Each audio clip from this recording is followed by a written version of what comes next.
नमस्कार और चैनल में आपका स्वागत है। आइए लेके चलते हैं आपको उत्तराखंड की सबसे बड़ी श्री कृष्णायन देसी गौशाला गेंडी खाता हरिद्वार। और यहाँ हमने व्यवस्था देखी तो बहुत अच्छा लगा। यहाँ पर लगभग 2000 से भी अधिक गाय हैं और यहाँ सफाई की इतनी अच्छी व्यवस्था है। और जो देखने में बहुत अच्छा लगा कि भाई कोई गंदगी का नाम नहीं है और गाय की पूरी देखभाल रखी जाती है। और हमें अच्छा लगा, इसलिए हमने इनसे बात करना पसंद करा कि आगे जो गौशाला है हमारे उत्तर प्रदेश में, वहाँ की व्यवस्था भी ऐसी होनी चाहिए। आइए कुछ जानकारी करते हैं, परिचय करते हैं भाई साहब से। आपका नाम? जी, प्रशांत तिवारी। प्रशांत जी, आप कितने समय से यहाँ हैं? मैं यहाँ सन 2016 से हूँ। 2016 से हैं। यहाँ की कैसी व्यवस्था देखते हैं आप? यहाँ पे गायों का चारा, भूसा, उसके अलावा जो आसपास के क्षेत्र में हमारे हरिद्वार के आसपास जहाँ तक हो सकता है, जो जानकारी मिली हमें कि ये कोई पशु है हमारा जो यहाँ घायल हो रहा है, तो ऐसे गौवंशों का व्यक्ति लेके आवे और यहाँ पे उसका उपचार होगा। अच्छा, आप घायल पशु जो गाय माता हैं और गौवंश हैं, यहाँ का मेन उद्देश्य है निराश्रित गौवंशों की सेवा करना। क्योंकि लोग अधिकतर सब कोई सड़कों पे छोड़ता है, दूध दिया तो ठीक है, नहीं तो उसके बाद तो घर के बाहर रहते हैं। मैं जानना चाहूँगा कि यहाँ कितनी गाय होंगी लगभग? अभी तो यहाँ हरिद्वार क्षेत्र में 4 यूनिट में हम लोगों के पास लगभग 4000 गौवंश है यहाँ पे। इसमें नंदीशाला अपना पीली पड़ाव में है, एक गौशाला जहाँ आप खड़े हैं यहाँ पे, उसके अलावा एक अपनी यूटी में सबलगढ़ में, तो वहाँ पे भी 3600, मतलब वहाँ 1800 के आसपास है। और यहाँ और नंदीशाला में लगभग 500-600 के आसपास नंदी। यहाँ पे लगभग 2000 के आसपास है। तो क्या खाने की क्या व्यवस्था है उनकी चारे की? खाने के लिए तो यहाँ पे हम लोग हरा चारा मार्केट से खरीदते हैं, भूसा भी मार्केट से ही आता है। उसके अलावा भूसा तो साल भर के लिए स्टोर करने का प्रयास रहता है। अभी हम लोगों ने 2.5 करोड़ रुपए का यहाँ पे भूसा भरा है। कोई संस्था है जो आपको प्रोवाइड कराती है? नहीं, ये तो अपनी स्वयं की जो गौशाला है संतों द्वारा संचालित हो रही है। जो हमारे भगत लोग जुड़े हुए हैं गौशाला से, संस्था से, सब उन्हीं के माध्यम से। तो मतलब चारे में सब संस्था के द्वारा हो जाता है। हाँ, और इसमें खुद दूध जो आता है, दूध जो मिलता है रोज, तो यहाँ उसकी पे बिक्री होती है या?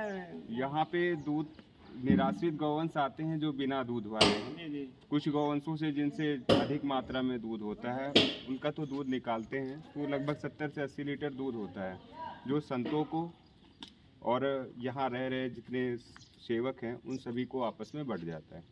तो मतलब अर्निंग का कोई साधन नहीं है? नहीं। मैं दूध बेच के अपनी कुछ तरफ से कुछ यहाँ पे व्यापार का कोई उद्देश्य नहीं है, केवल गौरक्षा का एक उद्देश्य है कि निराश्रित गौवंश, जो देसी गौवंश है, खासकर जो भारतीय नस्ल की गाय हैं, उनकी यहाँ पे रक्षा होती है। और ये पूरा गौशाला संतों द्वारा संचालित होती है। अच्छा, जैसे दीपावली आ रही है, हमने देखा भी है गाय के गोबर से दीवे बनाना, ऐसा कोई प्रोडक्ट है ऐसा? देखिए, हमारी तरफ से तो ऐसा कोई भी प्रोडक्ट नहीं है, लेकिन जो इच्छुक रहते हैं वो अपनी मशीन लाएं, लगाएं और यहाँ पे बनाएं। हमें कोई अच्छा, खाद की बिक्री होती है इनकी? जी, खाद की कोई बिक्री नहीं होती। गौमूत्र की कोई बिक्री नहीं? नहीं। मतलब अर्निंग का कोई साधन नहीं? अपनी तरफ से हम लोग अभी अर्निंग में कोई कार्य नहीं कर रहे हैं। और यहाँ पे गोबर गैस लगा हुआ है, तो कुछ गोबर वहाँ पे लग जाता है। उसके अलावा अपने पास जो खेती है लगभग 400 बीघे के आसपास, जिसपे हम लोग हरा चारा उगाते भी हैं, तो खेत में थोड़ा बहुत प्रयोग हो जाता है।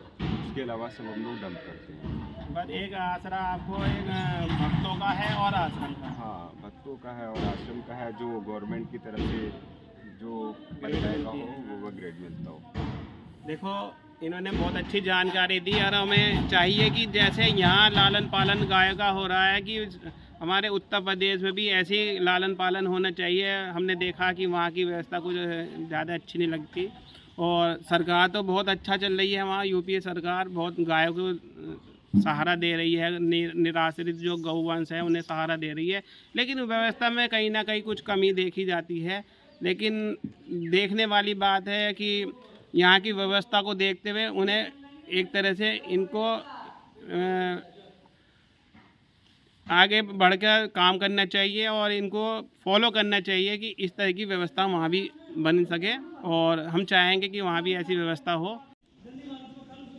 ये जितना भी गौवंश है ना यहाँ खुला रहता है, 1% किसी को कोई लेना देना नहीं है, लेकिन ये बांध के रखते हैं तो मारने के लिए दौड़ते हैं। ये काकरेज है। अच्छा, ये इसका आपसे नंदी जानना दिखा चाहेंगे कौन सी नस्ल की गाय है? हमारे यहाँ काकरेज और गिर है, थार पारकर भी है, रेड सिंधी है, राठी है, साहीवाल है। उसके अलावा हम लोग पहाड़ी गाय भी रखते हैं यहाँ पे। अच्छा, जो आपने ये नाम बताया इस गाय का, इसकी क्या पहचान है? देसी गौवंश में पहचान एक तो गाय का गजकम्बल जी और इसकी रीढ़ की हड्डी से जी पता जी। चलता है कि ये देशी गौवंश है। भारतीय नस्ल की गायों में कंठ जो है वो ऊंचा रहता है, और जो आप जर्सी इत्यादि जो गाय देखेंगे तो उनकी शक्ल भी सुअर के जैसी होती है। देखेंगे उनकी रीढ़ समतल होती है बराबर, वो जैसे सुअर अपना ऐसी करके चलता है ना, वैसे ही गाय भी दिखेगी। और देखिए भारतीय नस्ल की गायों में देखिए मत्थे का भी देखिए, और इतनी बड़ी है पर बहुत बिल्कुल शांत दिखाई देगी आप। जी जी जी, धन्यवाद, आपने हमें जानकारी दी, बहुत बहुत धन्यवाद।